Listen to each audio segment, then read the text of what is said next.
Monsieur Soral, je suis français d'origine africaine. Ma question est la suivante. À quand une convergence Soral-Kémy Séba?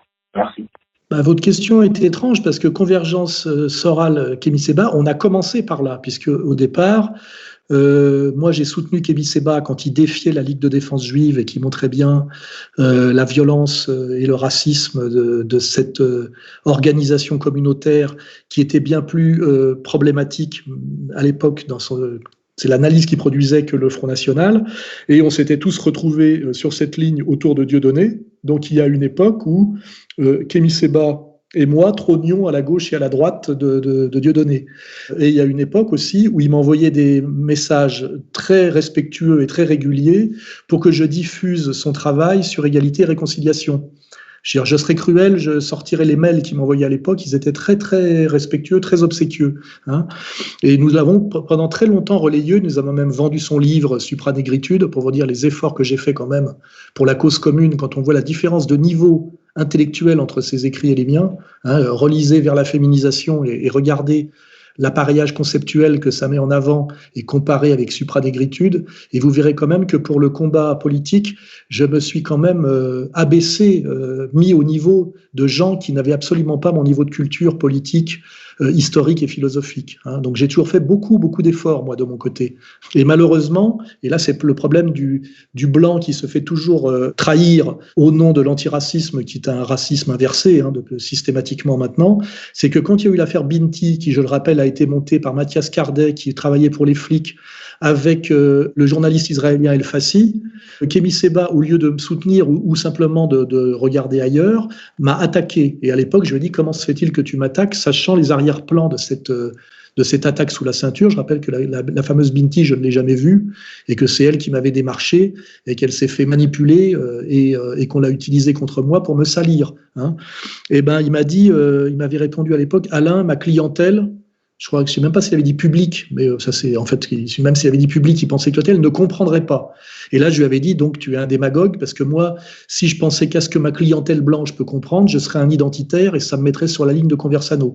Et il m'avait répondu à ce moment-là, je ne serai jamais ton négro. Et là, j'ai compris qu'il y avait chez Kémy Séba, qui est en fait un Alsacien, fils de médecin franc-maçon, une espèce de haine anti-blanche, à mon avis fondée sur un profond complexe d'infériorité, je dirais complexe d'infériorité collective, parce que lui-même a une intelligence en fait très blanche, entre guillemets. Hein. Tous ces concepts sont les miens. D'ailleurs, récemment, j'ai entendu que Vincent Lapierre avait relayé une phrase de lui où il disait « je vomis Soral ». Effectivement, Kémy Séba vomit Soral, c'est-à-dire que tout ce qui sort de sa bouche pratiquement, c'est un discours qui vient de mon groupe ethnique, hein, pas du sien. Et effectivement, il le vomit parce qu'il le crache avec haine. Et là, c'est presque de la psychanalyse, parce qu'en fait, tout ça, c'est des paroles de nègre blanc. Le panafricanisme, ça ne vient pas d'Afrique. Hein. C'est transposé en Afrique des conceptions politiques qui viennent des États-Unis et d'Europe, hein, et qui sont totalement liées à l'histoire du monde blanc. Donc ça, c'est sa contradiction, je dirais, fondamentale. Donc en fait, nous sommes fâchés, mais nous sommes fâchés, c'est lui qui m'a craché à la gueule, comme toujours, d'ailleurs, quand j'ai essayé de défendre autour de Dieudonné ce que Dieudonné représentait, on m'a toujours reproché d'être le blanc de service, et quand ça se passait mal, il y avait toujours l'excuse du blanc pour en fait me trahir au nom d'un présupposé antiraciste qui en fait habillait une trahison et une immoralité et une dégueulasserie, ce que d'ailleurs Dieudonné a parfaitement admis et compris aujourd'hui. Hein, voilà. Donc moi, j'ai très longtemps soutenu Kémy Séba, je l'ai relayé, j'ai vendu ses bouquins à l'époque, et c'est lui qui s'est retourné contre moi, c'est lui qui m'a finalement, démontré qu'il était quand même, que derrière son panafricanisme, qui n'a pas de réalité par rapport à la réalité africaine, qui est, je rappelle, la réalité africaine, Lugan la connaît bien mieux que lui. C'est-à-dire que Lugan, c'est un blanc qui connaît l'Afrique, et Kémy Séba, c'est un noir qui fantasme l'Afrique. Et c'est pas tout à fait pareil. Il suffit pas d'être noir pour comprendre l'Afrique. Il faut aussi y avoir vécu et en être imprégné, ce qui n'est pas son cas. Hein, voilà, ou très très récemment. Hein. Et donc, j'ai eu à déplorer effectivement la trahison de Kémy Séba, et cette trahison s'est faite malheureusement sur du racisme, quoi. J'étais le blanc à utiliser et à et à trahir comme si quelque part j'avais une dette. Hein. Là, on est vraiment ça se rapproche beaucoup de la notion de réparation que nous vend l'idéologie de la Shoah. Hein. Il y a quand même chez ces gens-là, en fait, ils sont beaucoup modélisés sur la communauté. Hein. C'est-à-dire que en tant que blanc, j'aurais une dette éternelle et on pourrait à la fois me demander des services et me trahir quand ça les arrange. Hein. Voilà. Donc Kémy Séba, moi, ce que je vois aujourd'hui, c'est qu'il ne parle plus du tout des sujets dont il parlait à l'époque où il avait des ennuis. Hein. Maintenant, il a un discours, on va dire, qui se rapproche du monde diplomatique et qui le met dans une bonne tradition gauchiste. Hein. Il parle de finance internationale. Enfin voilà, le mot juif n'apparaît plus jamais, alors qu'avant, il avait que ce mot-là à la bouche, ce qui faisait son courage et sa spécificité. Et puis après, je vois maintenant qu'il est à la tête d'une ONG. Alors moi, quand j'entends ONG, j'entends CIA, Soros.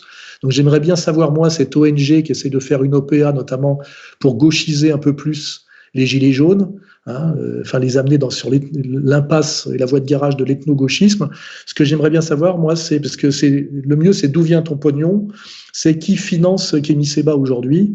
J'aimerais bien savoir, ça c'est la transparence, ça serait pas mal pour se faire une idée. Et ce que je sais, c'est qu'à une époque, il était un peu financé par Booba, ce qui est quand même amusant ou intéressant ou étrange, puisque Booba vit à Miami. Il fait partie par son père de la bonne bourgeoisie sénégalaise et par sa mère, je crois, de la communauté de Lumière, ce qui d'ailleurs, c'est d'ailleurs, ça s'assume. Hein. Mais sur Kémy Séba aujourd'hui, je le catalogue dans la catégorie démagogue africain. Et je reconnais que son discours est plutôt de meilleure qualité que les 3/4 des intervenants africanistes. Hein. Et en même temps, je ne crois pas à sa très grande sincérité et à sa très grande honnêteté. Je vois que c'est un type qui travaillait beaucoup et qui a beaucoup travaillé sur son image, son discours, un peu comme un télévangéliste américain, ce qui n'est pas un compliment. Hein. Et moi, ce que je dis en général des Africains, c'est qu'ils sont surtout géniaux dans la musique. Hein. Voilà. Donc, Kémy Séba, c'est à la fois peut-être mieux que rien, pas nul. Beaucoup de choses sont bonnes dans son discours, et d'ailleurs, toutes ces choses qui sont bonnes dans son discours, c'est ce que je dis aussi, hein, sur l'horizontalisation des luttes. Parfois, il me reprend des phrases entières, hein, je ne sais pas s'il s'en rend compte, et je ne l'ai pas attendu quand même pour exprimer tout ça, car je rappelle que j'ai au moins 20 ans de plus que lui, je crois. Et je rappelle encore qu'il m'a beaucoup manqué de respect, pas mal trahi, et je rappellerai que quand il s'était fait arrêter à la sortie de la Main d'Or et embastillé, c'était moi qui m'étais occupé de contacter son avocat, etc. Il ne m'en a jamais remercié publiquement, et il s'est toujours arrangé, pour des raisons à mon avis je dirais presque de commerce, pour me cracher à la gueule et m'affronter un peu fictivement en public, parce je pense qu'il pense que c'est nécessaire pour son positionnement, ce qui prouve qu'il n'est pas très honnête. Parce que déjà, quand on est panafricaniste et qu'on parle à son public en les appelant mes frères et mes sœurs, imaginez qu'un européiste aujourd'hui blanc, pour essayer de vendre l'Europe au-dessus des nations, parle à ses auditeurs, à ses électeurs en disant mes frères et mes sœurs. Ça serait ridicule. Donc voilà, ce qui est triste, c'est que quand on transpose ce que fait un prédicateur comme Kémy Séba dans le monde blanc, ça devient un comique. Et ce qui prouve bien quand même qu'il y a un niveau très très inférieur de conscience politique de l'Africain par rapport à l'Européen, ce qui est normal, puisque on va dire la politique authentiquement africaine, c'est le tribalisme, hein, c'est la famille élargie, c'est la division familiale du travail, c'est un autre monde. Et en fait, c'est à ça que j'invite les gens. Traduisez en blanc ce que dit Kémy Séba, tout de suite, ça devient ridicule, ce qui veut dire que c'est acceptable parce qu'on se dit c'est pas si mal pour un Africain, ce qui n'est pas très très antiraciste quand on y réfléchit bien. Bonjour.